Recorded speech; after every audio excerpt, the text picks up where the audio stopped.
লাইব্রেরিতে বসে আছি। সামনে শেফা রেগে বসে আছে। শেফার কটমট অগ্নিদৃষ্টি স্পর্শ বলছে যে কোনো মুহূর্তে সে আমাকে খুন করে ফেলতে পারে। আমি সবটা বুঝেও না বোঝার ভান করে আছি। শেফা টেবিলে বাড়ি দিয়ে বলল, মানে তুই নিজেকে কি ভাবিস বলতো? আমি আমতা করে উত্তর দেই, কি আর ভাববো, আর পাঁচটা মানুষের মতো সাধারণ মানুষ। তুই কি আমার সাথে ইয়ার্কি করছিস? বুঝতে পারছিস না আমি কি বলতে চাইছি? আমি ভাবলেশহীনভাবে উত্তর দিলাম, না তো, একদমই বুঝতে পারছি না। শেফার চওড়া উত্তর, হুর, don't try to be smart, তোকে শ্যুট করে না। আমি তোকে হাঁড়ি হাঁড়ি চিনি, তুই এমন কি করে করতে পারিস? আমি কি তোর কিছু হই না? অগ্নিভাইয়া তোর বর। তুই এই কথাটা আমার কাছ থেকে লুকালি কি করে? আমি বইয়ের দিকে মুখ দিয়েই বলি, এতে বলার মতো কি আছে বল? উনি আমাকে চুক্তির বিয়ে করেছে, যার মেয়াদ 1 বছর। মেয়াদ শেষ হলে সম্পর্ক শেষ। আর তাছাড়া আমাদের মাঝে আর 8-10টা স্বাভাবিক হাজব্যান্ড ওয়াইফের সম্পর্ক নেই। অগ্নি এখনও তার প্রথম ভালোবাসাকে ভালোবাসে। শেফা অবাক চোখে আমার দিকে তাকিয়ে বলে, কাল রাতে তুই কি ওনার অবস্থা দেখিসনি? তোকে সামান্য কয়েক ঘন্টা না দেখে কেমন পাগল পাগল হয়ে গিয়েছিল। ওনার চোখে মুখে কি ভয় দেখিসনি তুই? এরপরেও কি তোর মনে হয় যে অগ্নি ভাইয়া তোকে ভালোবাসে না? আমি তাচ্ছিলের হাসি দিয়ে বলি, ওটা ওনার ভালোবাসা না, ওনার মোহ ছিল। অগ্নি আমার মোহতে পড়েছে, প্রেমেতে নয়। প্রিয়জন আর প্রয়োজনের মাঝে অনেক তফাৎ। আমি ওনার শুধু প্রয়োজন, প্রিয়জন নই। ওনার মনের করে এখনও ওনার প্রথম ভালোবাসা বসত করে। শেফা কিছু বলতে নিলে আমি থামিয়ে দিই। শেফাও আর কথা বাড়ায় না। শেফা আর আমি খুব মন দিয়ে সামনে এক্সামের প্রস্তুতি নিচ্ছি। শেফা ফিন্যান্সে বেশ অভিজ্ঞ, তার থেকে কয়েকটা অঙ্ক বুঝে নিচ্ছি। এমন সময় কেউ বিচ্ছিরিভাবে আমার চুল টানে। পিছনে তাকিয়ে দেখি রবিন দাঁড়িয়ে, মুখে খুবই বাজে হাসি। এবার উনি ফাইনাল ইয়ারে। আমাকে খুব বিরক্ত করে, বিচ্ছিরি বিচ্ছিরি ভাষা ইউজ করে। ভার্সিটিতে ভর্তি হওয়ার পর থেকে ওনার যন্ত্রণায় অতিষ্ঠ। এমনটা শুধু আমার না, আরও অনেক মেয়েদের সাথেই করে। ওনার কথায় কোনো উত্তর দেই না, নিজের সব রাগ চেপে ধরে মাথা নিচের দিকে দিয়ে নিজের কাজ করতে লাগি। রবিন আমার কোনো জবাব না পেয়ে আমার সামনে বসে। আমি তখনও নীরব। হুট করে আমার সামনে থেকে আমার বই টেনে নিয়ে নিচে ফেলে দেয়। আমি এবার রেগে উত্তর দিই, কি চাই আপনার? এমন অসভ্যতা আমি কেন করছেন? আমার কথায় উনি বিচ্ছিরি হাসি দিয়ে বলে, রাগলে যা লাগে না, একদম আইটেম বম, মনে হচ্ছে এখনই ফেটে যাবে। কথাগুলো বাজে ইঙ্গিত দিচ্ছে। মুখে ভাব ভঙ্গিমা দেখে পুরো গা গিনগিন করে। ওনার বাজে নজর আমার পুরো শরীরের দিকে ঘুরঘুর করছে। আমি ওনা দিয়ে নিজের শরীর ভালোভাবে ডেকে নিই। চোখ ঘুরিয়ে অন্যদিকে তাকিয়ে গিনগিন গলায় বলি, ছি, কি চাহনি! মেয়েদের সামান্যতম হলেও সম্মান দিতে শিখুন। বাড়িতে কি মা বোন নেই? আমি বললেই মা বোনের কথা, তাই না? আর অগ্নির সাথে যখন তখন রাত বেরাতে ঘুরে বেড়াস, তখন তখন কোথায় যা তোর এই আদর্শ? এক রাতের রেট কত? কত দেয় অগ্নি তোকে? দেখেছি তো আজকাল অগ্নিকে খুব ভালোই সার্ভিস দিচ্ছিস। তো মান্থলি পেমেন্ট করে নাকি এভরিডে? অগ্নির সাথে ওনার পূর্ব শত্রুতা আছে, অগ্নির বিরোধী দল। রবিনের কথায় আমার শরীরের লোমগুলো জ্বলে যাচ্ছে, মাথা থেকে রাগে আগুন বের হচ্ছে। আমি ওনার কাছে গিয়ে নিজের শরীরে সব জোর দিয়ে ঠাস করে একটা থাপ্পড় মারি। একটা করে আমার রাগ ক্ষান্ত হয় না। এখনও রাগে ফুসফাস করে চিৎকার করে বলছি, ছোটবেলা যদি তোর মা তোকে এভাবে থাপ্পড়টা দিত না, তাহলে আজ এসব অসভ্যতা আমি করতি না। তোর পারিবারিক শিক্ষার অভাব। রবিন রাগে পুষতে লাগে। আমার কথা শেষ করে আমি যেতে নেই, এমন সময় পিছন থেকে আমার ওড়না টেনে নেয় রবিন। আমি তো লজ্জায় নিজে দুহাতের শরীর ডাকতে ব্যস্ত। রবিন বিচ্ছিরিভাবে ইঙ্গিত করে বলে, তোদের মতো মেয়েদের সেনা আছে, গোপনে টাকার জন্য সব ছেলেদের কাছে যাস, আর প্রকাশ্যে সবার সামনে ন্যাকামি। শুধু কি অগ্নিকে মজা দিলেই হবে? মাঝে মধ্যে আমাদের কাছেও আসিস, টাকা দিয়ে লালে লাল করে দিব। আমি মাথা নিচু করে দাঁড়িয়ে আছি, শরীর বরফের ন্যায় শক্ত হয়ে গেছে। শেফা আমাকে জড়িয়ে কান্না করতে লাগে। পুরো লাইব্রেরি এতগুলো মানুষের সামনে রবিন আমার ওনা টেনে নিয়েছে, অথচ সবাই চুপ। কেউ কোনো রকম প্রতিবাদ জানাচ্ছে না। সমাজের এমন চিত্র দেখে মনে হচ্ছে কেন নারী হয়ে জন্ম নিয়েছি। নারী হয়ে জন্মানোই দুনিয়ার সবচেয়ে বড় পাপ। এই সমাজে নারীর কোনো মূল্য নেই। নারী তাদের কাছে খেলার বস্তু, মাংসের দলা মাত্র। রবিন আমার ওনা নিজের গলায় পেঁচিয়ে নেয়, সবার সামনে আমাকে শাসিয়ে নিজের চেলাদের নিয়ে চলে যায়। আমি মাথা নিচু করে কান্না করছি। জীবনে কোনো দিন আমি এতটা অসহায় বোধ করিনি, এতটা অপমানিত বোধ করিনি। এই মুহূর্তে মরে যেতে ইচ্ছে করছে। শেফা আমাকে চেয়ারে বসায়, তাড়াতাড়ি করে নিজের ব্যাগ থেকে স্কার্ফ বের করে আমার শরীরে জড়িয়ে দেয়। আমার আশেপাশের কোনো কিছুরই যেন খেয়াল নেই। আমি একই ধারে কান্না করেই যাচ্ছি, মাথা নিচু করে নিজের চোখে পানি জড়াচ্ছি। শেফা ব্যাগ থেকে ফোন বের করে কাকে যেন ফোন করতে করতে বাহিরে চলে যায়। কিছুক্ষণ পর অগ্নি কোথা থেকে যেন ছুটে আসে। কিছুক্ষণ আমার দিকে তাকিয়ে থমকে যায়। এরপর আস্তে আস্তে এক পা করে আমার সামনে ফ্লোরে হাঁটু গেড়ে বসে। অগ্নি তখনও বড় বড় শ্বাস নিচ্ছে, মনে হয় পুরো রাস্তা ছুটে এসেছে। আমি একবারের জন্য ওর দিকে তাকাচ্ছি না, কিন্তু অগ্নি গভীর করে আমার দিকে তাকিয়ে। অগ্নির চোখে মুখে অস্থিরতা, চেহারাই বলছে আমার এই অবস্থা অগ্নিকে কতটা দিশেহারা করে দিয়েছে। কাঁপা কাঁপা গলায় বলল, কি হয়েছে হুর? কে কি করেছে আমাকে বলো। কি হয়েছে তোমার? এমন অবস্থা কেন? আমি কোনো জবাব দিলাম না, মাথা নিচু করে পাথর হয়ে বসে নিজের চোখের জল ফেলছি। অগ্নি আমার কোনো প্রতিক্রিয়া না দেখে আবার জিজ্ঞেস করেন, হুর, আমার ভয় হচ্ছে, কি হয়েছে বলো। হুর, শেষের ডাকটা চিৎকার করে বললেন। আমি ঠাস করে সবার সামনে ওনার গালে একটা চড় দেই, তারপর অন্য গালে আরেকটা। অগ্নি চুপ, দম লাগা চোখে আমার দিকে তাকিয়ে আছে। আমি অগ্নির পাঞ্জাবির দুই সাইডের গলা ধরে নিজের কাছে টেনে আনি। আমার ভিতরে সব কষ্ট, যন্ত্রণা, রাগ, ক্ষোভ সব চোখের জলে রূপ নেয়। আমার বুকের ভিতরের হাহাকারগুলো ভয়ঙ্কর রূপ ধারণ করে। আমি চিৎকার করে কান্না করতে করতে বলি, করে দিয়েছেন আমার জীবন নরক, এবার খুশি তো? ধন্যবাদ আমাকে রাস্তার পতিতে বানানোর জন্য, সবার সামনে আমাকে ছোট করার জন্য।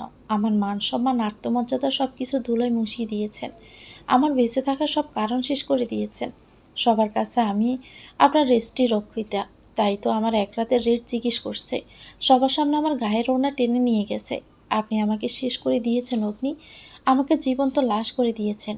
আপনি খুব সুন্দর প্রতিশোধ নিয়েছেন আমার থেকে, আমাকে নিঃস্ব করে ভেঙে চুরমার করে দিয়েছেন। আমি মাটিতে অগ্নির পায়ের সামনে বসে চিৎকার করে কান্না করতে লাগি। অগ্নি আমার কথা শুনে থরথর করে কাঁপছে, চোখ দুটো লাল বর্ণ ধারণ করেছে, কপালের রগগুলো ফুলে আছে। চিৎকার করে সবার উদ্দেশ্যে বললেন, এই, কে করেছে এসব? সবাই চুপ। অগ্নি কোনো উত্তর না পেয়ে সজোরে টেবিলে লাথি দেয়। টেবিল গিয়ে ছিটকে পড়ে দূরে। অগ্নি দ্বিগুণ রেগে চিৎকার করে বলে, কি তামাশা হচ্ছে? আমি তামাশা করছি? কেউ কথা বলছো না কেন? আমি জিজ্ঞেস করেছি কে করেছে এসব। অগ্নি প্রত্যেকটা প্রচণ্ড রেগে বলছে কথা। অগ্নির দমকের দেওয়ালগুলো যেন কেঁপে উঠছে, কেউ কোনো কথা বলার সাহস পাচ্ছে না। শেফা ভয়ে ভয়ে সামনে এসে অগ্নিকে সব বলে। অগ্নি সব শুনে আরও বেশ রেগে যায়। আমার হাত ধরে টেনে নিয়ে যেতে লাগে। আমি ছাড়াতে চাইলেও পারি না, ছাড়ানোর চেষ্টা করছি না। মুখে কিছু না বললেও অগ্নির এই ভয়ঙ্কর লাল চোখ আমাকে শাসিয়ে দিচ্ছে। কিন্তু এতটা ভয়ঙ্কর রূপই প্রথম দেখলাম। আজ অগ্নির মাথায় যেন খুন উঠে গেছে। যেতে যেতে কাউকে ফোন করে কিছু আনতে বলে। ফোনে কথা বলার সময় ওনার শরীর রাগে থরথর করে কাঁপছে। প্রত্যেকটা কথায় ভয়ঙ্কর রাগী গর্জন ছিল। ভার্সিটির আমগাছতলায় রবিন আর তার স্যালারা আড্ডা দিচ্ছিল। অগ্নি রবিনের গলায় আমার পেঁচানো ওড়নাটা নিজের হাতে পেঁচিয়ে রবিনকে টেনে নিচে ফেলে। মুখে এলোপাতাড়ি ঘুষি মারে। প্রত্যেকটা মার গিয়ে জয়েন্টে জয়েন্টে দিচ্ছে। অগ্নির এই রাগের সামনে কেউ এক পাও ভয়ে বাড়াচ্ছে না। রবিন আশেপাশে সাহায্য চাইছে, কিন্তু কেউ আসছে না। রবিন ছুটে পালাতে চাইলেও অগ্নি পিছন থেকে ছুটে ছুটে মারতে লাগে। কেউ অগ্নিকে থামাতেও পারছে না। যে যাচ্ছে সবাইকে জাড়ি দিয়ে দূরে সরিয়ে দিচ্ছে। রবিন রক্তাক্ত শরীর নিয়ে পালাতে চাইছে, কিন্তু অগ্নি সে সুযোগই দিচ্ছে না। একসময় রড ফেলে দিয়ে লাথি দিতে দিতে বলে, তোর এত কারেন্ট, তোর সব কারেন্ট আমি আজকে বের করব। এমন অবস্থা করব নিজেকে পুরুষ বলে দাবি করতে পারবি না। কুত্তা, শুয়োর, জানোয়ার, তো সাহস হয় কি করে হুরের শরীরে হাত দেওয়ার, ওর ওড়না টেনে আনার? এত বড় কলিজা, আমার বউয়ের দিকে হাত বাড়িয়েছিস? তোর বুক ছিঁড়ে তো কলিজা বের করে খাবো। এবার এলোপাতাড়ি লাথি দিতে লাগলো। মাঠের আশেপাশে দাঁড়িয়ে থাকা সবাই ভয়ে চুপসে আছে। অগ্নির বন্ধুরা কেউ তাকে ধরে রাখতে পারছে না। অগ্নি রবিনকে মারতে মারতে আমার পায়ের সামনে ফেলে। রেগে চিৎকার করে বললেন, পা ধরে ক্ষমা চা। রবিন রক্তাক্ত কাঁপা কাঁপা হাত বাড়াতে অগ্নির আমার দমক, কুইক।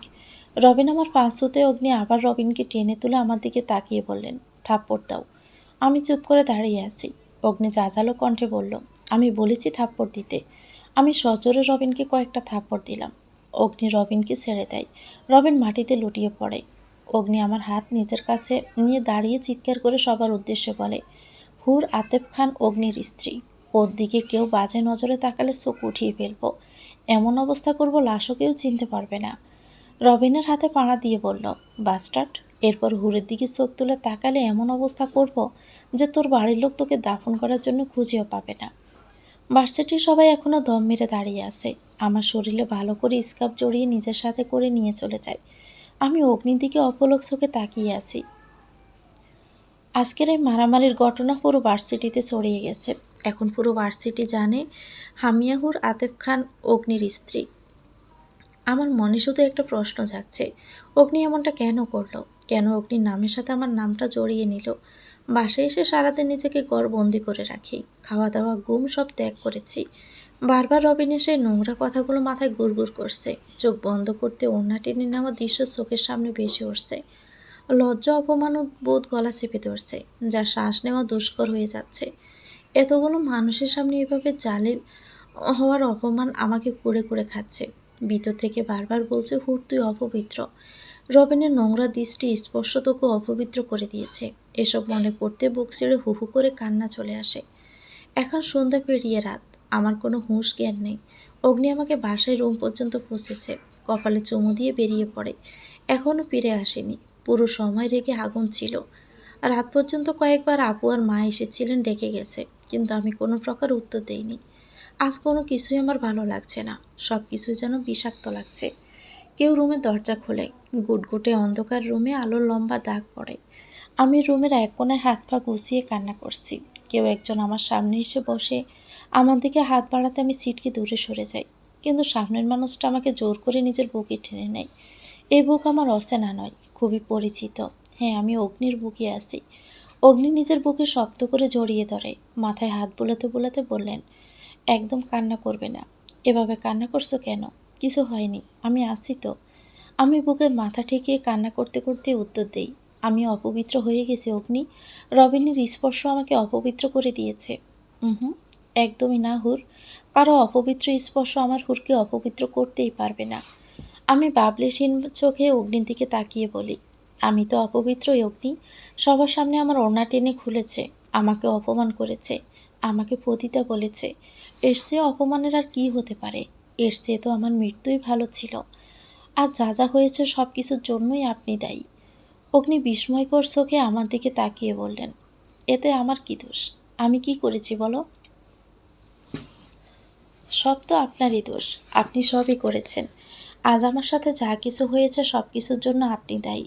আপনি এসব কিছু করেছেন, ডিরেক্টলি হোক বা ইনডিরেক্টলি হোক। আমার সাথে আজ পর্যন্ত যা কিছু হয়েছে সব কিছুর জন্যই আপনি দায়ী। কেবলমাত্র আপনার জন্যই আমার জীবন আজ এমন ছেলে খেলা হয়ে গেছে। সব কিছু এমন উলটপালট করে দিয়েছে, আমাকে শেষ করে দিয়েছেন। আমার মান সম্মান সব নষ্ট করে দিয়েছেন। আমার জীবনের সবচেয়ে বড় ভুল ছিল আপনাকে ভালোবাসা, আপনাকে বিয়ে করা। আপনার কথা শুনিনি বলে আমার থেকে এভাবে প্রতিশোধ নিলেন, আমার জীবনটা শেষ করে দিলেন। আর বলতে পারলাম না, ভিতরে সব ভেঙে যেন কান্না চলে আসছে। আমিও আর নিজেকে আটকালাম না, আমি চিৎকার করে কান্না করতে লাগলাম। আমি ফ্লোরে পড়ে চিৎকার করে কান্না করছি। এতদিনের সব চাপা কষ্ট যন্ত্রণা সব বুক ফাটা চিৎকারে বেরিয়ে আসে। আমি ফ্লোরে গড়িয়ে কান্না করছি। অগ্নি আমার দিকে পাথর চোখে তাকিয়ে আছে। অগ্নির চোখ থেকে পানি ঝরছে। আমার সব যন্ত্রণা যেন উনি অনুভব করছেন। আমার প্রত্যেকটা কষ্টে অগ্নির চোখে জল। এই অনুভূতি কিসের জন্য? আমার জন্য। অগ্নি এক পা আমার দিকে এগিয়ে আসে, আমাকে সামলানোর জন্য। কিন্তু আজ আমার অগ্নিকে খুবই অসহ্য লাগছে, একদম বিষের মতো লাগছে। আমি মাটিতে শুয়ে চিৎকার করে বলি, আমাকে আপনি একদমই স্পর্শ করবেন না, একদম না। আপনার স্পর্শ আমার কাছে বিষের মতো লাগে। মনে হয় কেউ আমার গলা চেপে ধরে আছে। আমার আপনার এই হুটহাট দয়ার কোনো প্রয়োজন নেই। ইদানিং আপনার এই হুটহাট দয়া খুব অসহ্য লাগে আমার, খুবই অসহ্য। যতবার আপনি আমার কাছে আসেন ততবারই বিষাক্ত অনুভূতি জেগে ওঠে। অগ্নি আমার কাছে এসে আমাকে মাটি থেকে তুলে নিজের কোলে টেনে বসায়। অগ্নির থেকে ছাড়া পাওয়ার জন্য আমি আমার সর্বস্ব চেষ্টা চালিয়ে যাচ্ছি, কিন্তু বিশেষ কোনো লাভ হয় না। অগ্নি পিছন থেকে আমার ঘাড়ে মুখ ডুবিয়ে শব্দহীনভাবে নিজের চোখে জল জড়াচ্ছে। অগ্নির ঘন ঘন গরম নিঃশ্বাস আমার গাড়ে পড়ছে, পিঠ ভিজে যাচ্ছে। অগ্নি কোনো কথা বলছে না, একেবারে চোখে জল ফেলে যাচ্ছে। আমি চিৎকার করে বলি, ছাড়ুন আমাকে। অগ্নি আমার গাড়ে মুখ ডুবিয়ে মাথা নাড়িয়ে না বোধক উত্তর দিল। আমি ক্রুব্ধ গলায় বলি, আমাকে ছাড়ুন, আমার দম বন্ধ হয়ে আসছে, অসহ্য লাগছে। উনি ভেজা গলায় উত্তর দেয়, না আমি ছাড়বো না। তোমাকে আমার প্রতিটা নিঃশ্বাসে প্রয়োজন, খুব করে প্রয়োজন। আমি তো শুধু আপনার প্রয়োজন হয়েই রয়ে গেলাম। কখনো প্রিয়জন হয়েছি নাকি কখনো হব? অগ্নি পিছনে আগের মতো মুখ ডুবিয়ে বিস্মিত গলায় উত্তর দিলেন, তুমি কি আমার চোখের বাসা বুঝো না হুর? তোমার কি মনে হয় তুমি আমার শুধুই প্রয়োজন, প্রিয়জন নয় কি? যদি তাই না হতে, তাহলে আমি কেন সবার সামনে তোমাকে নিজের বলে দাবি করেছি? কেন পুরো ভার্সিটির সামনে বলেছি তুমি আমার স্ত্রী? এগুলো বলে আপনি কি আমার ওপর খুব দয়া করেছেন? আপনি ভাবছেন এসব বলে আপনি খুব মহৎ কোনো কাজ করেছেন, তাই না? আমি বলেছিলাম আপনাকে এসব বলতে। হুর, তুমি এভাবে কেন ফেঁসাচ্ছ? নেগেটিভলি নিচ্ছ কেন? আমি মোটেও এসব মিনিং করিনি। আমি জাস্ট বলেছি আমার নিজের কাজের জন্য গিল্টি ফিল হচ্ছিল। আমি এমনটা আরও আগে করলে কেউ তোমার দিকে চোখ তুলে তাকাতে পারতো না। আমি কথা ফেঁসাচ্ছি? আমি? আপনি ডাবল মিনিং কথা বলছেন। এ তো আমার দোষ। আর আপনি যুক্তিবাদী লোক। আমি শুধু আপনার যুক্তিতে আপনাকে বোঝাচ্ছি। আর আপনার গিল্টি ফিল করার কোনো প্রয়োজনও নেই। আমি সারা জীবন আপনার জীবনে থাকবো না। যত তাড়াতাড়ি সম্ভব দূরে চলে যাব। অনেক দূরে চলে যাব। আমার কথায় হয়তো অগ্নি রেগে গেছে। বড় বড় রাগে শ্বাস ফেলছে। আমাকে হুট করে টেনে নিজের দিকে ঘুরায়। ঝাঁকুনি দিয়ে চাচালো গলায় বলল, এ মেয়ে, কি চাও কি তুমি? হ্যাঁ, কি চাও তুমি? আমি শান্তভাবে বোঝাচ্ছি, কথা কি কানে যাচ্ছে না? তুমি কি ভেবেছ তুমি যেতে চাইলে আমি নাচতে নাচতে তোমাকে যেতে দিয়ে দিব? হুম? না, একদমই না। তুমি আমার বিয়ে করা বউ। তোমার উপর আমার অধিকার আছে। আর মৃত্যুর আগ পর্যন্ত এই অধিকার থাকবে। আর সবচেয়ে গুরুত্বপূর্ণ, আমাদের মাঝে স্বামী স্ত্রীর সম্পর্ক তৈরি হয়েছে। তুমি পূর্ণরূপেই আমার স্ত্রী। ও, বুঝতে পেরেছি। আপনি আমার উপর দয়া করছেন, তাই না? সেই রাতে আমার কাছে আসায় আপনার গিল্টি ফিল হচ্ছে, তাই তো? আমার চাই না আপনার কোনো দয়া। ছোট থেকে এই পর্যন্ত সবার দয়ায় আমি বড় হয়েছি। আমি আর কোনো রকম দয়া চাই না কারো কাছ থেকে। সেই রাত আমি আমার স্মৃতি থেকে মুছে ফেলেছি। আপনিও না হয় মুছে ফেলুন। অগ্নি আমার বাহু ধরে ঝাঁকুনি দিয়ে বললেন, স্মৃতি থেকে সেই রাত মুছে ফেলেছ মানে? কি মুছে ফেলেছ তুমি? পেরেছ মুছতে? আমি তো পারবো না। কোনো দিনও মুছতে চাইও না। চোখ বন্ধ করলে চোখের সামনে সেই রাতটা ভেসে ওঠে। তোমার করা পাগলামোর কথা মনে পড়লে এখনো পুরো শরীরে আমার শিহরণ জাগে।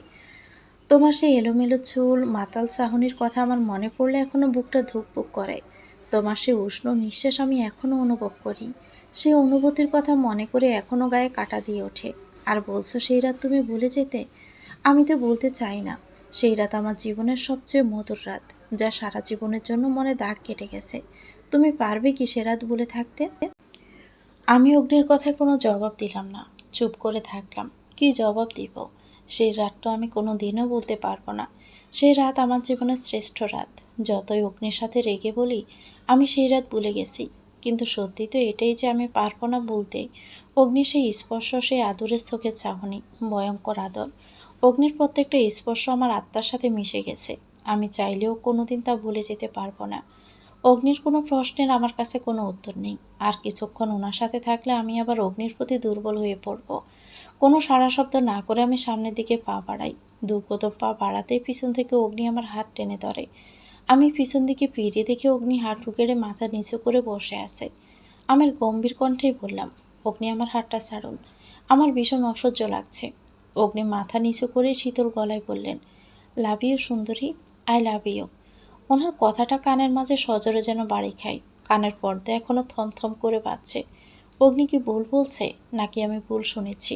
যা বলেছে তা কি আদৌ সম্ভব? আমার পুরো শরীরে যেন শীতল হাওয়া বইছে। আমার হাত পা থরথর করে কাঁপছে। বড় বড় চোখ করে অগ্নির দিকে আমি তাকিয়ে আছি। অগ্নি আমার দিকে মাথা তুলে তাকায়। চোখগুলো টলটল করছে। এই চোখে মিথ্যের কোনো ছায়া নেই। সত্যটা ছলছল করে প্রকাশ পাচ্ছে, কিন্তু এই সত্যকে গ্রহণ করার মতো সাহস শক্তি আমার মাঝে নেই। মনে একরাশ অভিমান ইগো ভর করে। সেদিন ওনার করা সে খারাপ ব্যবহার মনে পড়ে যায়। সেদিন অগ্নি আমাকে অস্বীকার করেছিল, নিজে থেকে দূরে সরিয়ে দিয়েছিল। আজ অগ্নির কাছে আসাটা মন থেকে স্বীকার করতে পারছি না। আমি অগ্নির থেকে নিজের হাত ছাড়িয়ে অন্যদিকে তাকিয়ে বলি, আমার কিছু সময়ের প্রয়োজন। আপনার এসব কথা আমাকে মেন্টালি তর্সা করছে। আমি আপনার কাছাকাছি থাকলে আমাদের মধ্যকার দূরত্ব আরও বাড়বে। রিফ্রেশমেন্টের জন্য আমার কিছু সময়ের প্রয়োজন। আমি কিছুদিনের জন্য আপনার থেকে মুক্তি চাই, পুরোপুরিভাবে। উনি আমার জবাবে থম মেরে আগের ভঙ্গিতেই বসে আছে। হয়তো আমার কাছ থেকে এমন কিছু আশা করেনি। ওনার চোখে তীব্র যন্ত্রণা প্রকাশ পাচ্ছে। আমি তাড়াতাড়ি চোখ সরিয়ে নেই। এই চোখের মায়ায় আমি পড়তে চাই না। এই মুহূর্তে তো একদমই না। আমি বারান্দায় দাঁড়িয়ে আছি। গভীর রাত, চারদিকে নিস্তব্ধতা। কোনো শব্দের আনাগোনা নেই। আকাশে বৃত্তের ন্যায় বিরাট চাঁদ চাঁদকে ঘিরে মিটমিট করে চলছে। চাঁদের চাঁদনিতে পুরো শহর আলোকিত। আমি আনমনে আকাশের দিকে তাকিয়ে আছি। মন আজ গভীর করে বিষণ্ণতায় ডেকে আছে। বারবার মনে একই প্রশ্ন জাগছে, অগ্নি আমার প্রস্তাবে রাজি হবে কি, যেতে দিবে তার থেকে দূরে? হঠাৎ পায়ের কারো শব্দ কানে আসে। নিশ্চিত অগ্নি। অগ্নি ছাড়া অন্য কেউ হতেই পারে না। আমি পিছনে ফিরে তাকিয়ে দেখি অগ্নি দাঁড়িয়ে, হাতে খাবারের প্লেট, চোখ ফুলে লাল হয়ে আছে। কান্না করছে কি, কিন্তু কেন? অগ্নি আমার হাত টেনে বিছানায় চেয়ারে বসায়, আর অগ্নি আমার সামনাসামনি বসে আমার দিকে গভীর চোখে তাকিয়ে। আমি চোখ নামিয়ে নেই। অগ্নি মুখের সামনে খাবার ধরতে আমি আমতা আমতা করে বলি, আমি খাবো না, আমার খিদে নেই। সারাদিন কিছু মুখে দাওনি, জিদ না করে খেয়ে নাও। আমি মুখ ঘুরিয়ে নেই। অগ্নি বড় একটা নিঃশ্বাস নিয়ে বলে, বাড়িতে যেতে চাও না? আমি মাথা হ্যাঁ বোধক নাড়াই। অগ্নি সূক্ষ্ম চোখে তাকিয়ে বললেন, তাহলে আমার সব কথা মানতে হবে। আমি যা বলবো তা করতে হবে। কি করতে হবে? আমি ছোট মুখ করে প্রশ্ন করি। অগ্নি আমার মুখের সামনে খাবার তুলে উত্তর দেয়, আপাতত খাবারটা শেষ করো। আমি বাঁকা চোখে অগ্নির দিকে তাকিয়ে খাবার মুখে তুলি। খাবার চাবাতে চাবাতেই বলি, আমাকে সত্যি সত্যি যেতে দিবেন? অগ্নি মাথা নিচু করে মলিন গলায় উত্তর দেয়, অন্যায় যেহেতু আমি করেছি, মাসুল তো আমাকেই দিতে হবে। আমি অগ্নির উদাসীন চোখে তাকিয়ে আছি। এই চোখে তীব্রতর কষ্ট, যন্ত্রণা স্পষ্ট দেখা যাচ্ছে।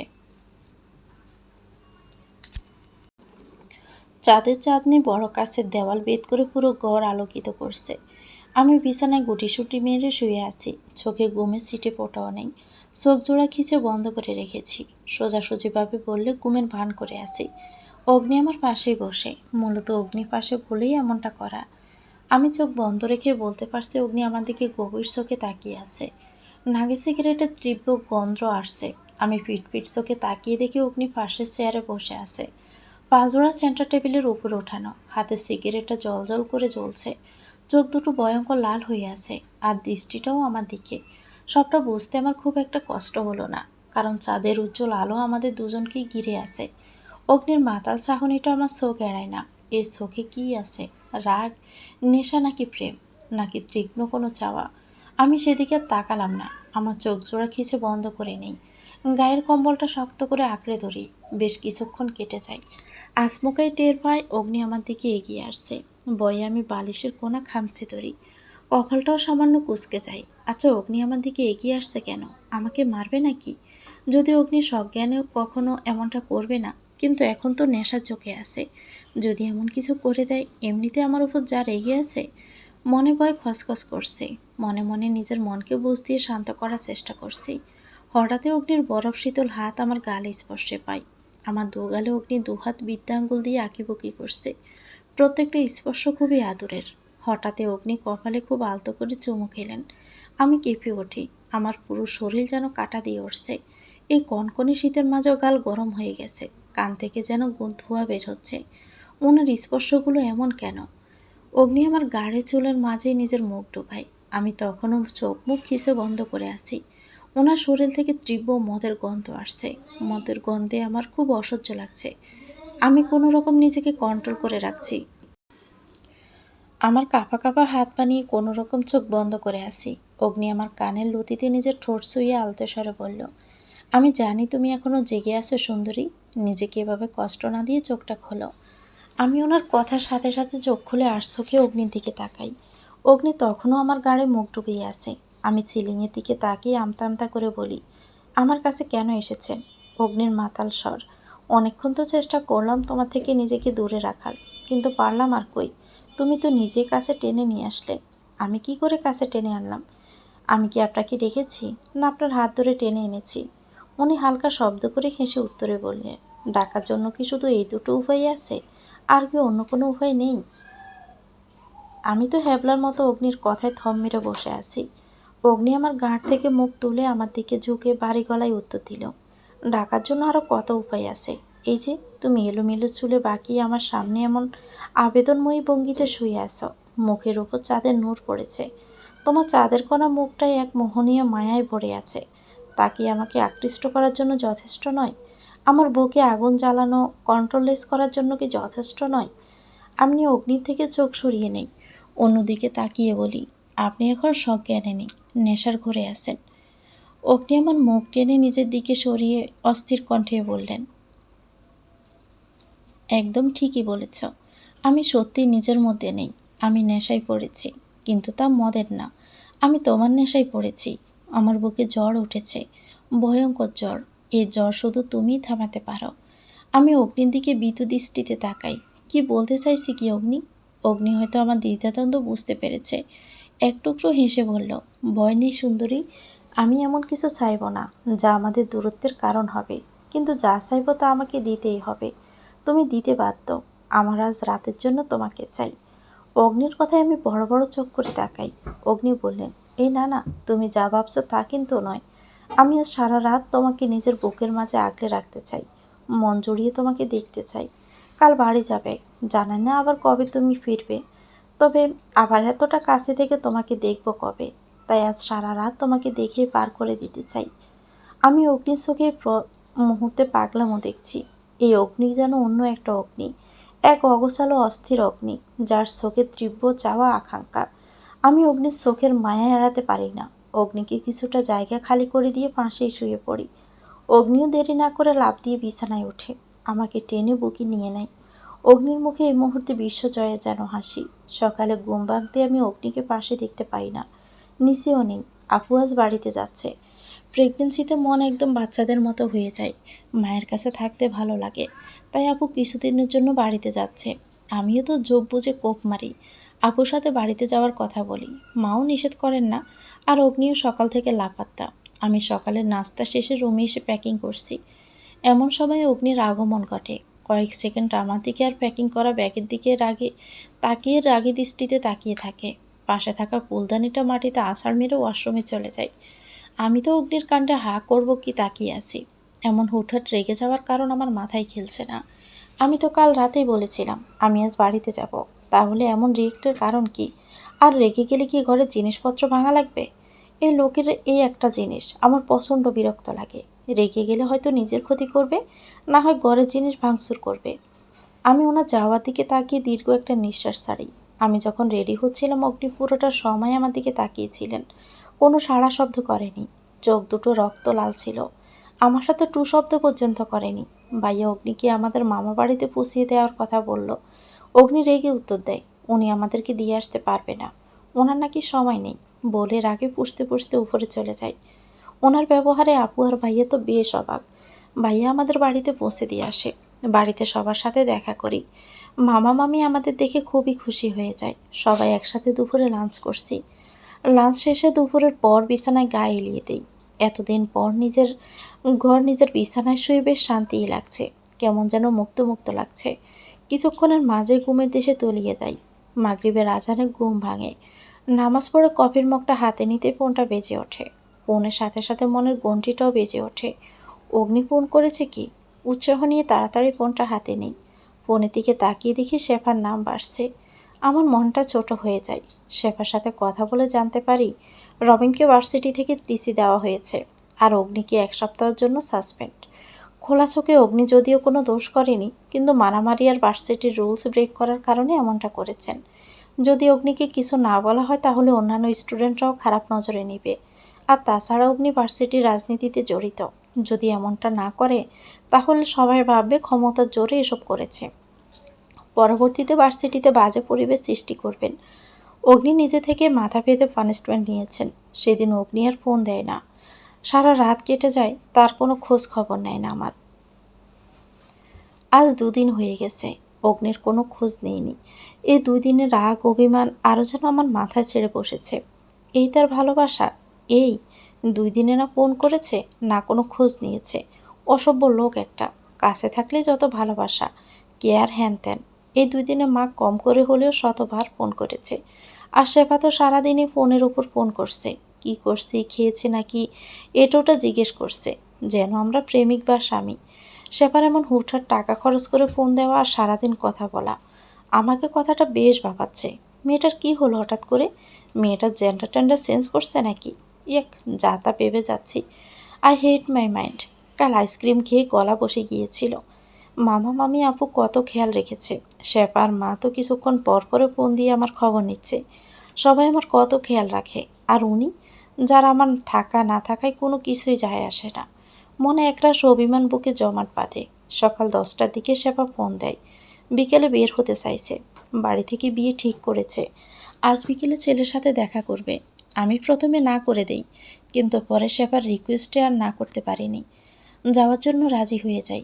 বাড়িতে বন্দি থাকতে থাকতে যেন হাঁপিয়ে গিয়েছি। বাহিরে বের হলে মনটা কিছুটা হালকা হবে, আর অগ্নির ভূতও গাঢ় থেকে নামবে। ডিসেম্বর মাস, কনকনে শীত। ছোট দিন 5টা বাজতে বেলা ডুবে যায়। এখন ঘড়িতে 4টা বাজতে চলেছে। দিনের আলো আস্তে আস্তে ফুরিয়ে আসছে। সূর্যটা পশ্চিমা আকাশে হেলে আছে। আমি আয়নার সামনে দাঁড়িয়ে চুল ব্রাশ করছি। এই তো সেবা এলো বলে নিজেকে হাসি খুশি রাখতে সামান্য সেজেছি। পরনে ডায়মন্ড জর্জেটের কালারওয়ালা কালো গাউন, সামনের দিকে গোল্ডেন শো বাটন, চোখে গাঢ় কাজল, ঠোঁটে হালকা গোলাপি লিপস্টিক, গলায় অগ্নি দেওয়া সে চেনযুক্ত লকেট, হাতে সিম্পল স্টোনের ছড়ি। চুলগুলো ছেড়েই রেখেছি।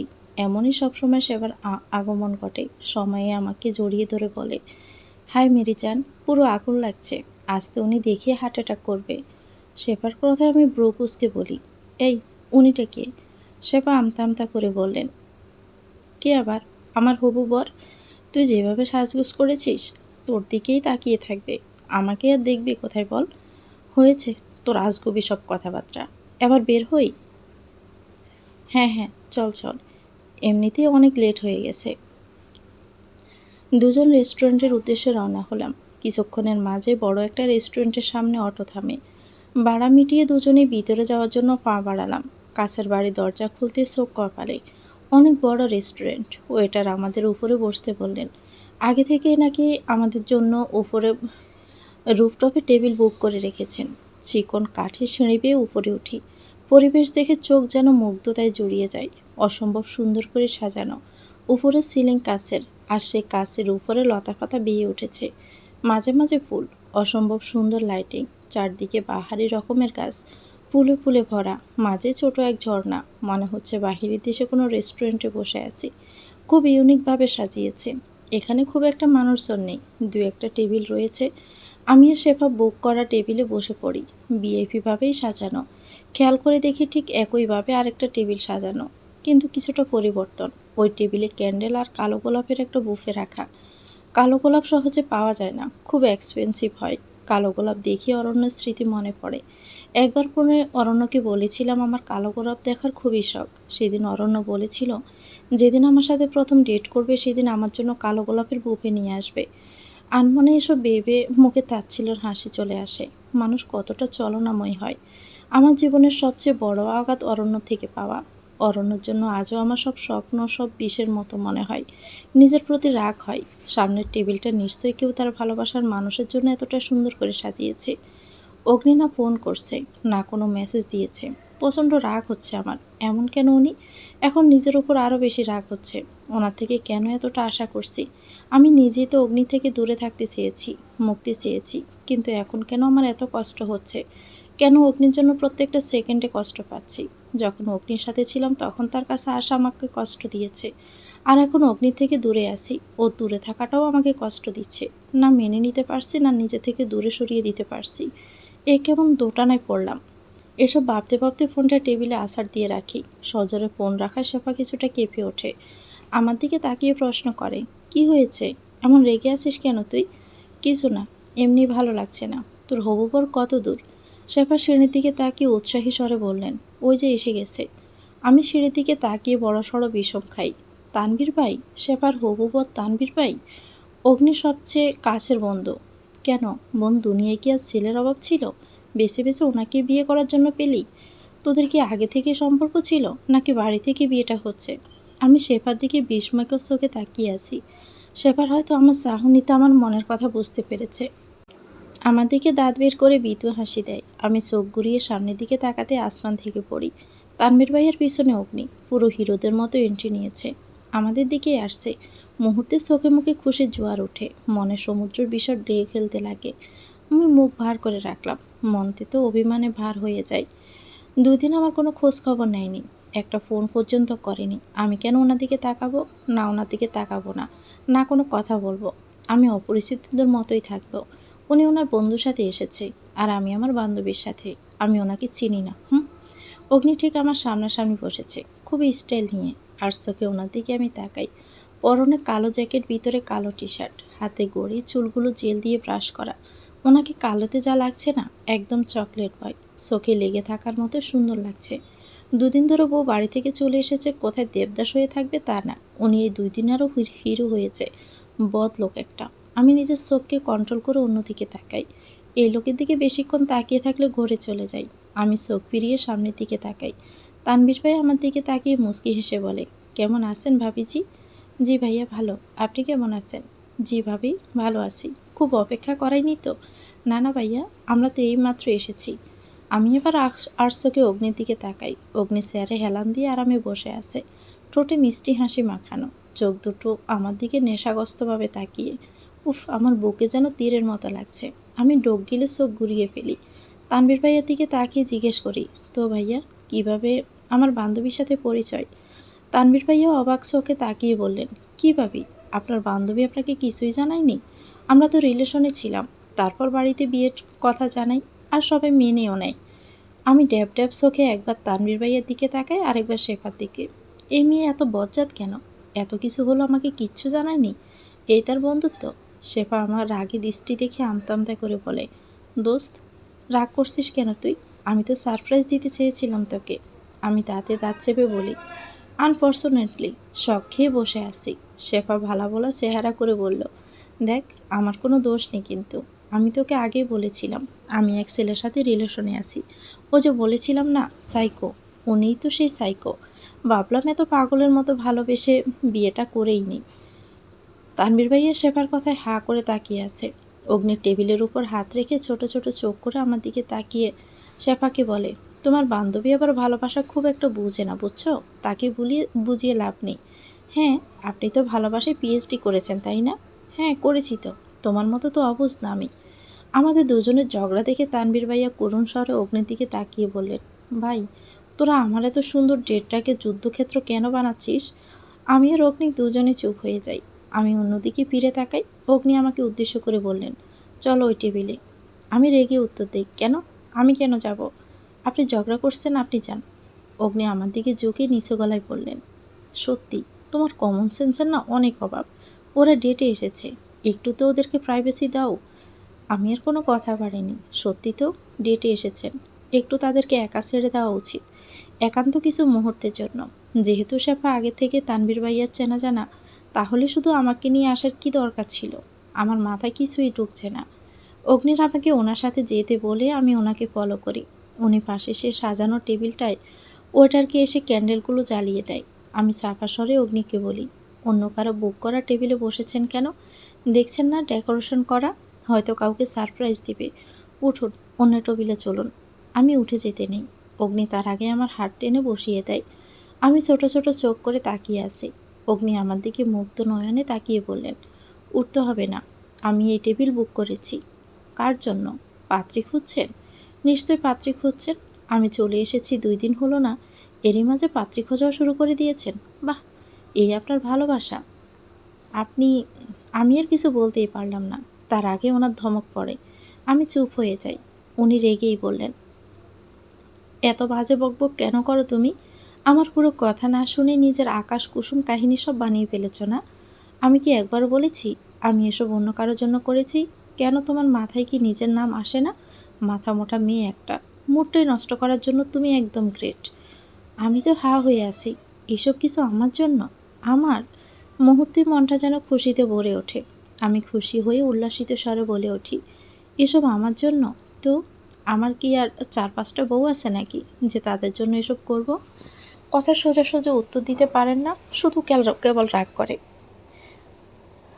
কাল বাড়ি থেকে আসার সময়ও রাগ দেখিয়েছেন। 2 দিন এবারের জন্য ফোন দেননি, যোগাযোগ করেননি। তো আমি তো এসব বলবই। তুমি রাগিয়ে দাও কেন? হ্যাঁ, আর আমাকে ছেড়ে আসার জন্য যেভাবে উতলা হয়েছিলে, রেগে তো যাবই। সারা রাত আমার বুকে ঘুমিয়েও তোমার জেদ বিন্দুমাত্র কমেনি। সকালে ঢ্যাং ঢ্যাং করে ব্যাগ গুছিয়ে বাড়িতে চলে এসেছো। আমি রাগ করব না? ছাড়বো? আর 2 দিন ফোন করলেন না যে? মুখ ফুলিয়ে উত্তর দিলেন, আমি তোমার সাথে রেগেছিলাম। তাহলে আজ রাগ কী করে ফুঁস হলো? উনি রেগেই উত্তর দিলেন, আমি তো আর তোমার মতো নির্দয় না। আমি আর পারছিলাম না তোমাকে না দেখে থাকতে। আমি যেন পাগল হয়ে যাচ্ছিলাম। তাই তো এসেছি, আজ না দেখলে যেন নির্ঘাত মরেই যেতাম। আমি ওনার কথায় কিটকিটে হেসে দেই। আমার হাসিতে উনি আরও বেশি রেগে নাক ফুলাতে লাগে। আমি খুব কষ্টে ঠোঁট চেপে হাসি আটকাই। অগ্নি প্রত্যেকটা কথা বাচ্চাদের মতো ঠোঁট ফুলিয়ে করছিল। বাচ্চারা যেমন খেলনা হারিয়ে ফেললে অভিযোগ করে, অগ্নিও তেমনটাই করছিল। অগ্নির এই বাচ্চা রূপ প্রথমবার আমি দেখলাম। ইচ্ছে করছে ওনার লাল নাকটা একটু টেনে দেই, কিন্তু তা এখন করা যাবে না। আমি তো অগ্নির উপর রেগে আছি, তা তো ওনাকে বোঝাতে হবে। তাই মুখে সাথে বাড়ি বাড়ি বা বানি পড়লাম। গালে হাত দিয়ে আশেপাশে চোখ বোলাচ্ছি। শেফা তানবীর ভাই চুটিয়ে প্রেম করছে। আশেপাশে সবাই যে যার মতো ব্যস্ত, একমাত্র আমিই বোর হচ্ছি। কারণ সামনে রাক্ষস রাজ বসে আছে। মুখ খুলে এই মুহূর্তে ঝগড়া শুরু হবে, যা যুদ্ধের রূপ নেবে। যা করে আমি এই সুন্দর মুহূর্তটা নষ্ট করতে চাই না। তাই আমি চুপ করে বসে আছি। অগ্নি আমার দিকে তাকিয়ে বাঁকা হেসে গান ধরলেন, বন্ধুর দুইটা চোখ, আরে বন্ধুর দুইটা চোখ, বন্ধুর দুইটা চোখ যেন দুই নালা বন্দুক, আরে গুল্লি পাইরা ডিসকাও। আমি ওনার দিকে রাগী চোখে তাকিয়ে আছি। এই মুহূর্তে আমার ওনাকে যেন খুন করে ফেলতে ইচ্ছে করছে, জাস্ট খুন করে ফেলতে ইচ্ছে করছে। আমি দাঁতে দাঁত চেপে বলি, এইসব কোন ধরনের অসভ্যতা? হ্যাঁ, এসব কি গান গাইছেন? এখানে অসভ্যতার কি আছে বলো? আর আমি বললে অসভ্যতা, আর তুমি বললে কিছু না? আমি তোতলাতে তোতলাতে বলি, আমি কবে এই গান বললাম? আপনি কেন মিথ্যে বলছেন? বলে গেছে সুন্দরী, ওই যে ইয়াসার হলুদের রাতে, যেদিন আমাদের মধ্যে। উনি আর কিছু বলার আগে আমি ওনার মুখে হাত দিয়ে আটকাই। বাপরে, যা একটা লোক! এখনই সবার সামনে যেন আমার হাঁড়ি ভেঙে দিত। আমি গোল গোল চোখ করে ওনার দিকে তাকিয়ে আছি। রেগে চাপা স্বরেই বলি, আপনি কি নিয়ত করে এসেছেন আমার সাথে শুধু ঝগড়াই করবেন? আমার সাথে ঝগড়া হয়েছে বলে এইভাবে পাবলিক প্লেসে আপনি আমার মান সম্মানের 12টা বাজিয়ে দিবেন? অগ্নি আমার হাতের তালে তো চুমে খাই। আমি রাগী দৃষ্টি নিক্ষেপ করে হাত সরিয়ে ফেলি। অগ্নি টেডি হাসি দিয়ে বললেন, আমি তো চাই তোমার সাথে একটু রোমান্টিক কথাবার্তা বলতে, একান্ত কিছু সময় কাটাতে। কিন্তু তুমি সেই সুযোগটা আমাকে দেও কই? আমি সামনে থাকলেই পেঁচির মতো মুখটা করে রাখো। তাই ভাবলাম তুমি ভালোই ভালোই কথা বলবে না, তাই একটু ঝগড়াই করা যাক। কি? আমি পেঁচি? আমি? আর আপনি কি দুধে তোয়া তুলসী পাতা? দেখেছ, এই যে তুমি আবারও ঝগড়া শুরু করে দিয়েছ। আমি আর কোনো কথাই বলবো না বলে মুখটা অন্যদিকে ঘুরিয়ে রাখলাম। এমন সময় হাতে অগ্নির হাতের উষ্ণ স্পর্শ পেলাম। এই স্পর্শটা অন্যরকম, একদমই আলাদা। আমি মুখ ঘুরিয়ে অগ্নির দিকে তাকালাম। অগ্নির চেহারাটা কেমন যেন মলিন হয়ে আছে, ঠোঁটে মলিন হাসি। এই হাসিটাতেই আমার সব রাগ হাওয়া হয়ে যায়। অগ্নি মৃদু স্বরেই বললেন, আমি জানি আমি অনেক ভুল করেছি, তোমার সাথে অনেক অন্যায় করেছি, তোমাকে অনেক কষ্ট দিয়েছি, অনেক কাঁদিয়েছি। তার জন্য সারা জীবন ক্ষমা চাইলেও কম হবে। সব কিছু বলে আমাকে কি একটা বার সুযোগ দেওয়া যায় না?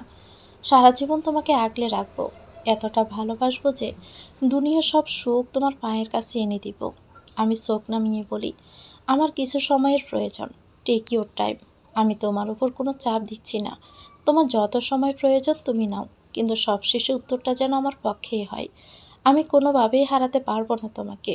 আমি তোমার সাথে সব নতুন করে শুরু করতে চাই, তোমার প্রেমিক হতে চাই, মারাত্মকভাবে আবারও তোমাতে আসক্ত হতে চাই। আমি চোখ উঠিয়ে প্রশ্ন করি, আবারও মানে? অগ্নি মুচকি হেসে উত্তর দেয়, তোমাকে যতবার দেখি ততবারই নতুন করে তোমার প্রেমে পড়ে যাই। তোমার প্রত্যেকটা রূপ মুগ্ধ করা, পাগল পাড়া করে দেয়। এই দেখো, আজ কালো পড়েছ। কালো অসাধারণ শোকের চিহ্ন হয়, কিন্তু আমার কাছে এই কালো রঙও আজ প্রেমের রং বলে মনে হচ্ছে। তুমি জানো, তোমার এই কানের জুমকাটাতে আমার কত হিংসে হয়।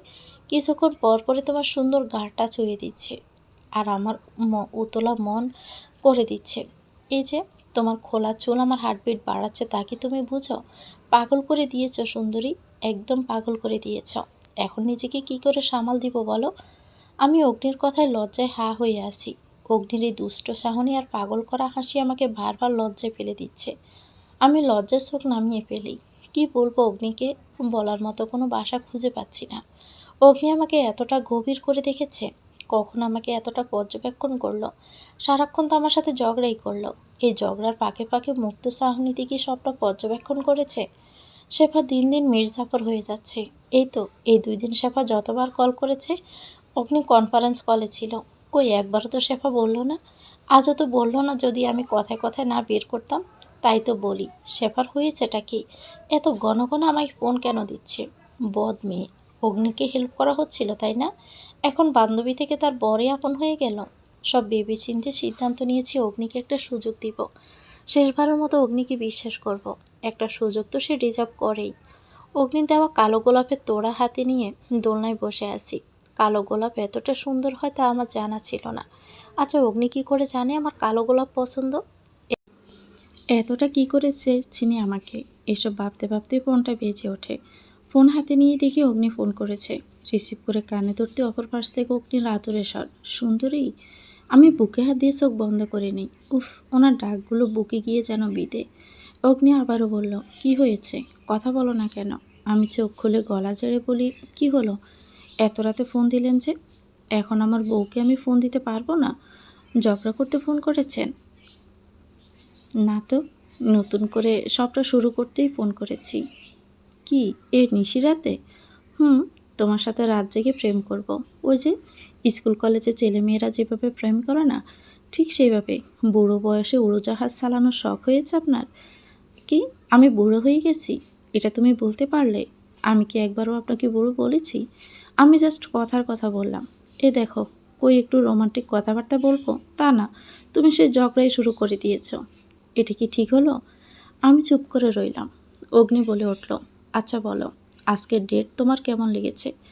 ডেটের কথা মনে পড়তে মুখে আনমনে আমার হাসি ফুটে ওঠে। উফ, এত সুন্দর করেও কি কেউ ডেট প্ল্যান করতে পারে? একদম শানদার। কিন্তু মুখে তা আর প্রকাশ করলাম না। ভাব নিয়ে বললাম, ভালোই ছিল। অগ্নি বাচ্চাদের মতো বিরক্ত স্বরেই বলল, উফ হুর, একটু তো মন খুলে কথা বলো না সুন্দরী। সবাই ডেটে লাল গোলাপ আনে, আপনি কালো গোলাপ নিয়ে আসলেন যে? কারণ তোমার পছন্দ তাই। আপনি কি করে জানলেন আমার কালো গোলাপ পছন্দ? উনি রহস্যময়ভাবেই বললেন, তোমার ব্যাপারে এমন অনেক কিছুই আছে যা আমি জানি। আমি তোমাকে যতটা চিনি তুমি নিজেকে ততটাও চিনো না। আমি চুপ করে গেলাম। দুজনের মধ্যেই পিনপতন নীরবতা। নীরবতা ভেঙে আমি বললাম, একটা কথা বলবো? কিছু মনে করবেন না তো? হাজারটা বলুন রানী সাহেবা।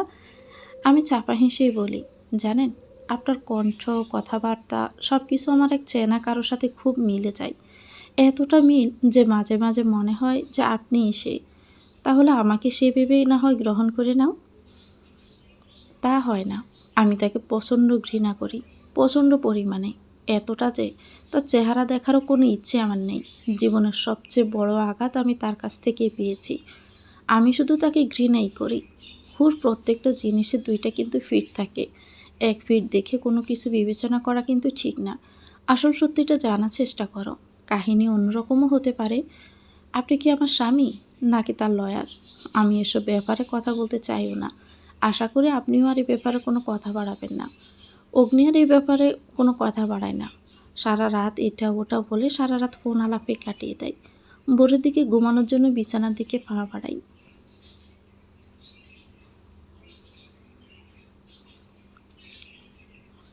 ঘুম ভাঙে বেলা 10টায়। বাহিরে মিষ্টি রোদ। ফ্রেশ হয়ে নাস্তা সেরে বারান্দায় বসি। শীতের সকালে রোদটা খুব বিশেষ হয়।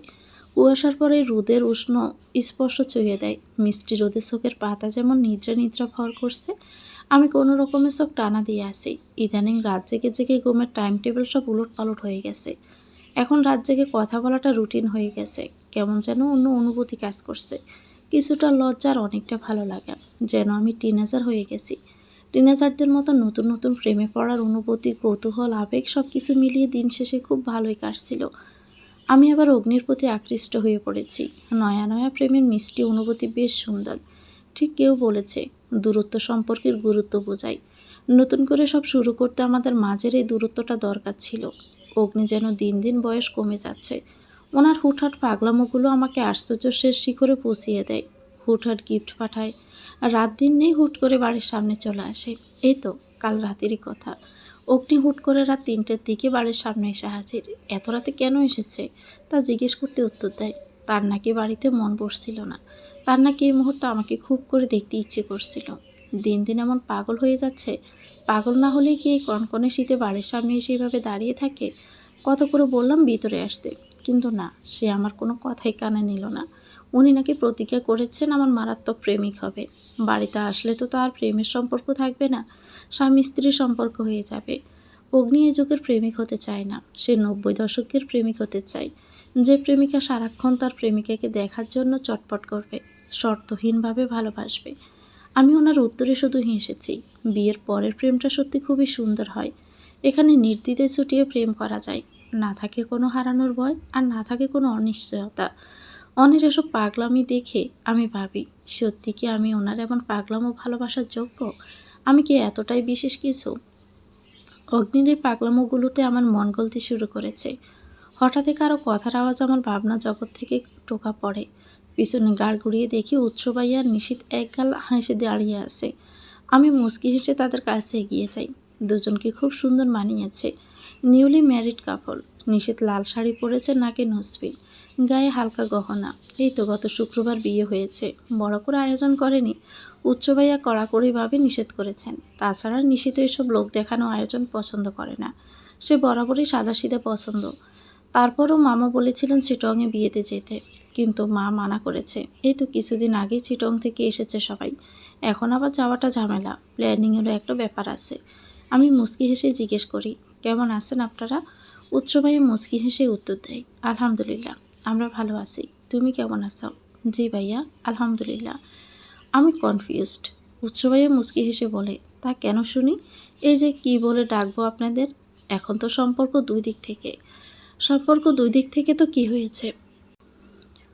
পুরনো সম্পর্ক কি পাল্টে গেছে? আগে যা বলে ডাকতে তা বলিয়ে ডেকো। শুধু জটিল বানানোর আর কি দরকার? তা ঠিক। নতুন করে সম্পর্কের মারপ্যাচে পড়ে ডাকতে গেলে তা অনেক জটিল হয়ে যাবে। তা বলেন, কি করে আসা? নতুন নতুন বিয়ে হয়েছে, কোথায় আমার ননদটাকে নিয়ে বেড়াবেন তা নয়। আপনারা এখনো ঢাকাতেই চলে আসেন। নট ফেয়ার ভাইয়া। হ্যাঁ, যাবো তো। আগে রিসেপশনটা শেষ হোক, তারপরে। আর এই রিসেপশনের ইনভাইটেশন দিতেই তো এখানে আসা।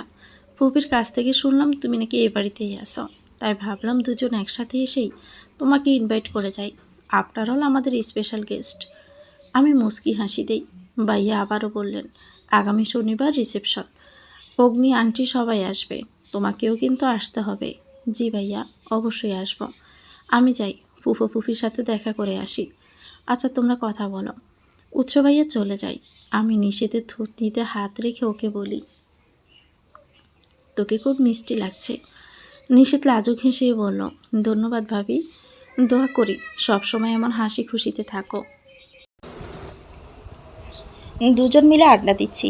হঠাৎই কথার মাঝে নিষেধ আমার হাত জড়িয়ে ধরে বলল, ভাবি, আমি তোমার কাছে সব সময়ের জন্য কৃতজ্ঞ। আমি তখন ওকে প্রশ্নবোধক চোখে তাকিয়ে জিজ্ঞেস করলাম, তা কেন? এই যে, তোমার জন্যই তো আজ আমি ওনাকে পেয়েছি। ভাবি, আমি জানি ওনার প্রথম ভালোবাসা তুমি। হয়তো এখনো তোমাকেও ভালোবাসে, কিন্তু আমার তা নিয়ে কোনো মন খারাপ নেই। আমার সবচেয়ে বড় পাওয়া আমি ওনার স্ত্রী, ওনার জীবনের অংশ হয়েছি। হয়তো কোনোদিন ওনার ভালোবাসার মানুষ হতে পারবো না, কিন্তু এটুকুতেই আমি খুশি। ওনার জীবনের অংশ আমি। তুমি যদি ওনাকে না ফিরিয়ে দিতে, তাহলে হয়তো আমি এমন জীবনসঙ্গী কখনোই পেতাম না। তাই আমি তোমার কাছে সর্বদাই কৃতজ্ঞ। ওনার জীবনে সর্বদা মুখ্য নায়িকা তুমিই থাকবে, আমি না হয় সাইড নায়িকা হয়েই রয়ে গেলাম। নিশ্চিত তুমি যথেষ্ট বুদ্ধিমতী একটা মেয়ে, আর খুবই ভালো মনের একটা মেয়ে। আমি জানি তুমি ঠিকই উৎস ভাইয়ার মন জয় করে নেবে। কারো প্রথম প্রেম হওয়াটা খুবই সহজ, কিন্তু শেষ ভালোবাসা হওয়া অনেক জটিল। আর শেষ ভালোবাসাটাই জীবনে মুখ্য চরিত্র হয়। আর উৎস ভাইয়ার জীবনে সেই মুখ্য চরিত্রটাই হচ্ছে তুমি, ভাইয়ার জীবনের মুখ্য নায়িকা। আমি জানি তুমি ভাইয়ার জীবনে সব অতীত ভুলিয়ে নতুন করে স্মৃতি গড়ে তুলবে। দোয়া করো তুমি ভাবি। অবশ্যই। আজ অনেক দিন পর ভার্সিটিতে যাচ্ছি। এতদিন ক্লাস বন্ধ করেছি ইচ্ছে করেই। অগ্নিহীন ভার্সিটিতে এসে আমি কি করব? তার উপর নেহার কুটনামি দেখার বিন্দুমাত্র ইচ্ছে আমার নেই। আমি অগ্নির স্ত্রী তা জানার পরও না জানি নেহার কি অবস্থা। নিশ্চিত নতুন কোনো ঝামেলা পাকাবে। আজ এক সপ্তাহের অগ্নির পানিশমেন্ট শেষ। অগ্নি ভার্সিটিতে আসছে, আমিও সেবার সাথে ভার্সিটিতে যাচ্ছি। মন একদম ফুরফুরে। আজ কতদিন পর আমি ভার্সিটিতে এসেছি, অগ্নির সাথে আমার দেখা হবে। কিন্তু জনাব আছে কোথায়? আশেপাশে কোথাও তো নেই। ফোনটাও রিসিভ করছে না। অদ্ভুত লোক একটা। তানভীর ভাইয়াকে জিজ্ঞেস করতে জানতে পারি অগ্নি নাকি কালচারাল ক্লাবে আছে। এই সময় সেখানে কি করছে ও? সামনে তো কোনো ফাংশন নেই, তাহলে এই সময় সেখানে থাকার কারণটা কি? এসব ভাবতে ভাবতে ক্লাবের সামনে চলে যাই। জনশূন্য নীরব পরিবেশ। ক্লাবের অফিস রুমে দরজাটা বেড়ানো। আমি এক কদম করে সামনের দিকে এগিয়ে যাই। দরজা খুলতে চোখ জোড়া ছানা পড়া হয়ে যায়। শরীরের প্রত্যেকটা শিরা ও ফুসেরায় খুব দ্রুত গতিতে রক্ত দৌড়াচ্ছে। মাথা যেন রক্ত উঠে গেছে। অগ্নিকে নিহা জড়িয়ে ধরে আছে। অগ্নি ছাড়ানোর চেষ্টা করছে, কিন্তু নিহা জড়িয়ে ধরে কান্না করছে। আমি রেখে সামনের দিকে এগিয়ে যাই। সর্বশক্তি দিয়ে নিহাকে ধাক্কা দিয়ে অগ্নি থেকে দূরে সরিয়ে দেই। নিহা নিচে পড়ে যায়। অগ্নি ভয়ে আমতা করে বললেন, হুর, তুমি বিশ্বাস করো, আমি কিচ্ছু জানি না। আমি তো ক্লাবে একটা কাজে এসেছি। নিহা এখানে এসে এসব করছে। বিশ্বাস করো তুমি আমাকে। অগ্নিকে আর কিছু বলতে দেইনি। রাগী চোখ দেখিয়ে থামিয়ে দেই। নিহার কাছে গিয়ে তাকে উঠিয়ে হাতটা মোচড় দিয়ে ধরে দুগালে দুইটা চড় দিই। গাল চেপে ধরে চিৎকার করে বলি, কি ভেবেছিস এতদিন ছাড় দিয়েছি তাই বলি কি আমি দুর্বল, কিছু করতে পারবো না? আমার সামনের দিকে নজর দিলে চুল টেনে একদম ছিঁড়ে ফেলবো। শাকচুন্নি বদমাস মেয়ে কোথাকার। এই থাপ্পড়ের কথাগুলো যদি মনে থাকে, ভবিষ্যতে আর কোনোদিনও অগ্নির দিকে চোখও দিবি না। আর যদি দিস, কাটা চামচ দিয়ে চোখগুলো তুলে ফেলবো। বিড়িং খেলবো তখন। নিহাকে ওয়ার্নিং দিয়ে অগ্নির হাত ধরে টেনে নিয়ে চলে আসি। অগ্নি আমার দিকে তো হা করে তাকিয়ে আছে। আমি অগ্নিকে নিয়ে সোজা পার্কিং এরিয়াতে চলে আসি। গাড়িতে বসে বড় বড় নিঃশ্বাস ফেলছি। রাগে তখন আমার শরীর পুরো কাঁপছে। ইচ্ছে করছে নেহাকে কুচি করে কেটে লবণ লাগিয়ে দেই। অগ্নি পানির বোতলটা খুলে আমার দিকে এগিয়ে দেয়। আমি ঢক করে পানিটা শেষ করে ফেলি। অগ্নি তখনও অবাক চোখে আমার দিকে তাকিয়ে আছে। আমি রাগে চোখে তাকাতেই অগ্নি ভীত স্বরে আমাকে বলে উঠল, বিশ্বাস করো, আমি কিন্তু কিছুই জানি না, প্রমিস, তোমার কসম। আমি জানি। তাহলে আমার উপর কেন তুমি রেগে আছো? আপনাকে ছুবে কেন? ওই শাকচুন্নি মেয়েটা এই যে এখানে স্পর্শ করেছে, তাই না? বলে ওনা দিয়ে অগ্নির শরীর মুছে দিতে লাগলাম। অগ্নি আমার দিকে হা করে তাকিয়ে আছে। আমি রেগে গর্জন করে বলে উঠলাম, কেন জড়িয়ে ধরল? বলুন কেন? এগুলো তো আমার জায়গা, তাই না? ও কেন এই যে এখানে মাথা রেখেছে, তাই না? এগুলো বলে রাগে জিদে কান্না শুরু করে দিলাম। কিছু মানুষ আছে রেগে গেলেও কান্না করে দেয়। আমিও তাদের মধ্যেই একজন। প্রচণ্ড রাগে প্রচণ্ড রকম কান্না করি। অগ্নির সাথে আমাকে তার বুকে জড়িয়ে ধরে। আমি ছুটে আসতে চাইলে আরো শক্ত করে জড়িয়ে ধরে। আমি অগ্নির বুকের কাছে শার্টটা খামচে ধরি। সামনে দুটো বোতাম ছিঁড়ে যায়। বুকে মুখ লুকিয়ে কান্না করতে ওকে বলি, আমার সহ্য হয় না আপনার দিকে কোনো মেয়ে এভাবে তাকালে। আমার খুবই রাগ হয়। ইচ্ছে করে তাকে আমি খুন করে ফেলি। আমার ভাল লাগে না। কেন এত সাজগোজ করে হিরো সেজে ঘুরতে হবে? কেন মেয়েদেরকে দেখাতে হবে? হ্যাঁ, আচ্ছা ঠিক আছে, আর হিরো সেজে ঘুরবো না আমি। আমি শুধু আমার সুন্দরীর, ঠিক আছে? আমার সুন্দরী যেমনটা বলবে তেমনভাবেই হবে। এবার তো কান্নাটা বন্ধ করো। না, করব না। আমি কান্নাই করব, অনেক কান্না করব। আপনার কি তাতে? আমার কষ্ট হয়তো হোক, কষ্ট বেশি করে হোক। অগ্নি আমার মাথায় হাত বুলিয়ে দিচ্ছে। নিজের সর্বস্ব চেষ্টা করছে কান্না থামানোর। তো ভিউয়ার্স, গল্পটির নাম হচ্ছে শতডানার প্রজাপতি। এটা গল্পের পঞ্চম অংশ। পরবর্তী অংশ পেতে চ্যানেলটিকে সাবস্ক্রাইব করে আমাদের সাথেই থাকবেন। আল্লাহ হাফেজ। আসসালামু আলাইকুম।